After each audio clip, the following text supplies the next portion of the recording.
We'd all like to be more focused or have our teams more focused, but consider this. When you're focused, you're seeing less. That's really the definition of focus. We don't think of it that way, though. We think focus plus see everything else. But that's not reality. And in fact, what you focus on determines the things you're going to miss. You're never seeing the full picture. Your brain is filtering things out and is only bringing certain things to your attention. Just the other day, I was driving down a road by my house over 13 years, probably thousands of times. And I'm listening to a song on the radio by Genesis. And sure enough, I'm driving on a road. I see a street sign that I've never noticed before. What's the name of the street? Genesis. And it's not a coincidence. You've had things like that happen that you think, wow, why am I noticing that now? The reason is because you're seeing it, but your brain isn't bringing it to the forefront. And what is the brain bringing to the forefront? Things that you think are important in the moment, maybe, and your beliefs. These are the things that shape your perception. And the danger isn't not noticing something. The danger is really thinking that you can notice everything around you. And when you're leading people, it's particularly important to realize that because the things that you do notice and take action on, they affect a lot of people. When you focus on a particular aspect of your job at work, maybe it's some sort of metric. If you're focused on that, that's probably what you're communicating to the people. The other things aside from that are going to really fall by the wayside for you and for the things that people are going to bring to your attention because they're not going to think that it's that important. Everything's still there, but it's in the background. It fades away. And think about it. You are not deciding what to notice consciously. Things are coming to you. And when we get surprised, a lot of times it's something that's totally off topic, or it's not something even remotely connected to what we think is important right now or what we've got people focusing on. And you can be the most experienced leader out there, and you probably are going to notice more things because you can pick up, it takes less information to recognize a problem coming. But even the most experienced leaders have a perception limitation. But also realize, even though we all have these limitations on our perception, it doesn't relieve us from the responsibility to get things done. We're still accountable.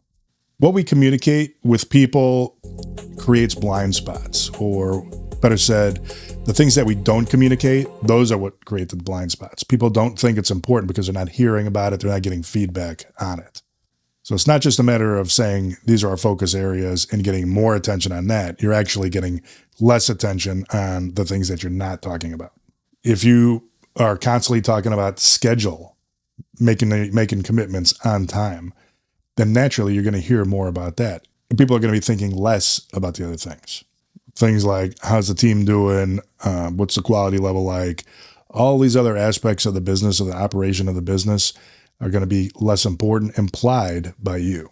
Think of it this way. People are going to bring you what you consistently respond to. And this can feel okay because when people are not saying a lot, they may be busy. You look at that and you say, okay, everybody knows what they're doing. They know what to work on today. They're focused. But it could be just that the things that you're expecting to hear from them on, they're not responding to that. Those things aren't getting attention. You have to act and you have to recognize the behavior that you want, because selective attention isn't random. They're learning what is important from you. Now, like I said, a lot of times we are trying to get more focused, and focus brings a lot of good things. You can really get a lot of detail. You can do things faster, but you are going to miss some of the other early warning signs on problems that are developing outside of those things. This is a big one when you move from an individual contributor to first-time manager, is you're inclined to stay with the old job.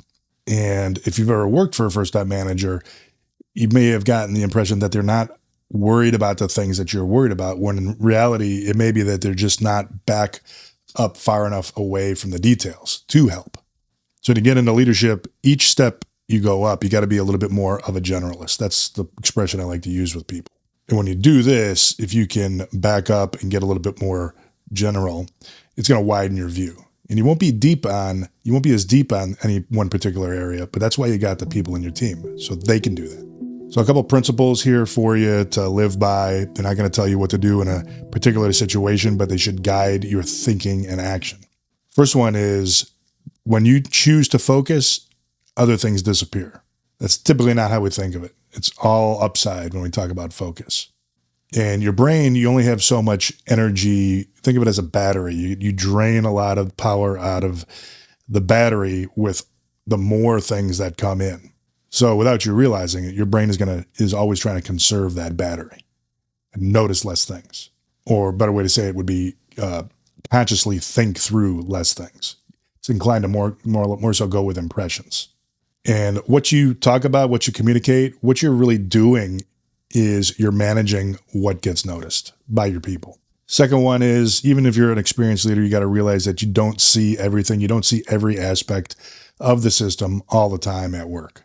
You have an incomplete view. So a great leader is going to go and actively mitigate that by backing up and realizing that I can't see everything, so I got to pick out the parts that I really want to pay attention to that give me indications of how the overall team is doing. And 3 actions, instead of saying something really basic like, are we on schedule? Are we on track to meet the Friday deadline? That's just a yes or no answer. Ask something like, what are we missing? What am I missing? And give people an opportunity to contribute that answer. Think through, consider things. That's got nothing but upside because people always want the opportunity to show you what they know. What aren't we paying enough attention to right now? Number 2 is consciously rotate what you focus on. Schedule, quality, people. We should always focus on people. But maybe week to week or every 2 weeks, intentionally have a little bit different emphasis on the things that you're communicating with the team on. You have a priority or a couple priorities that endure that people are always working towards, but your personal focus for the days and the weeks should change a little bit. And that'll keep you from getting too much tunnel vision. The third one is when somebody brings you something that the team isn't paying attention to, but is very helpful, you got to recognize that. You got to recognize always the behavior that you want more of in the future. Said another way is if people are bringing you this information that may not be as trendy or popular, but it's important nonetheless, and you don't recognize it, it's going to stop happening. And that goes for any sort of above and beyond demonstration execution from the team. If you don't recognize it some way, you're going to see less of it. And that's pretty much it. This could be a long topic to talk about, but those are the basics of it. Think of your role as a leader is shaping the culture and creating the system where the right information flows to you and can flow from you. If you focus on that, if you can concentrate on that and put that in place, it's going to help you be a better leader. People are going to know what to do, and you're going to be able to make better decisions because you get the relevant information at your fingertips. Thanks.